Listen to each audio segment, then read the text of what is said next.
All right, so we're gonna start the warm up today with a little bit of mobility. So you're gonna do some stretching. So I want you to get into the pigeon pose on each side and hold it for about 30 seconds. With the pigeon pose, we have one knee bent a little bit. You can have your foot wherever it feels good for your knee.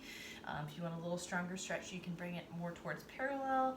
If that doesn't feel good with your hip or knee, go ahead and bring your foot back towards your hip. The other leg goes back out long behind you. You can stay here if this gives you a good stretch. You can go onto your forearms. You can reach your arms out.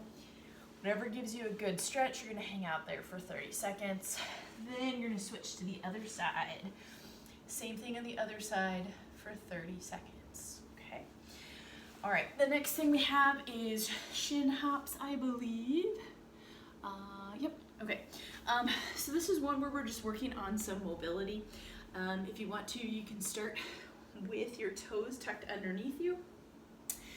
And we're thinking about bringing the hips back and getting into a squat position. Okay, so that's one of the first progressions here, is to just roll your feet back, trying to get into the squat. The next way would be to do that quickly and to jump into a squat position. I'm not even sure if I'm gonna do it. I should have done some practice before. Okay. The other way that you can do it to make it a little bit harder is you can have your feet down, the toes are not under. You're doing the same thing, jumping to a squatting position. I'm not even gonna attempt it today.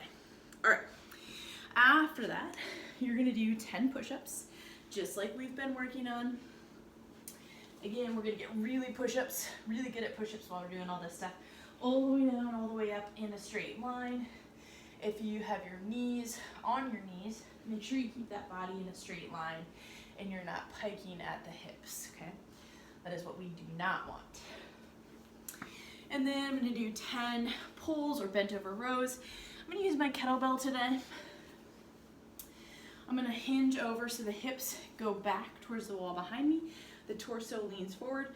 I'm gonna pull up to the chest and back down, okay?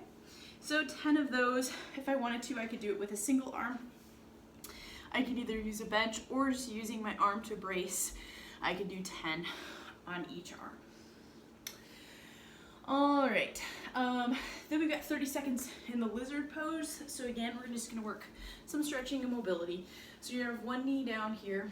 You're gonna have the other one out in front of you. I like to walk my foot forward a little bit. And I want you to try and think about sinking your hips towards the ground, okay? So whatever you need to do with that front foot to give you a good stretch here, we want to stretch through the quads, we want to stretch through the groin, we want to stretch through the hamstring.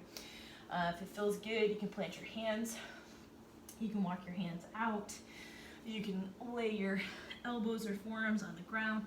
Again, whatever feels good. Really think about sinking the hips towards the ground, hanging out for 30 seconds on one side, and then doing the same thing on the other side. And then the very last thing we've got is a wall walk. So we'll start in a plank position, okay?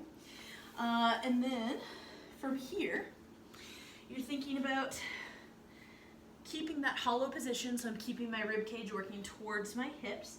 I'm gonna step my toes up onto my surface. If this is good, good, stay here. If you want to, you can work your hands and your feet closer and closer towards the wall. Again, staying in a hollow position. We want the nose and the toes to be along the wall. We want to be here, not here, okay? So one of those. That is everything for the warm-up.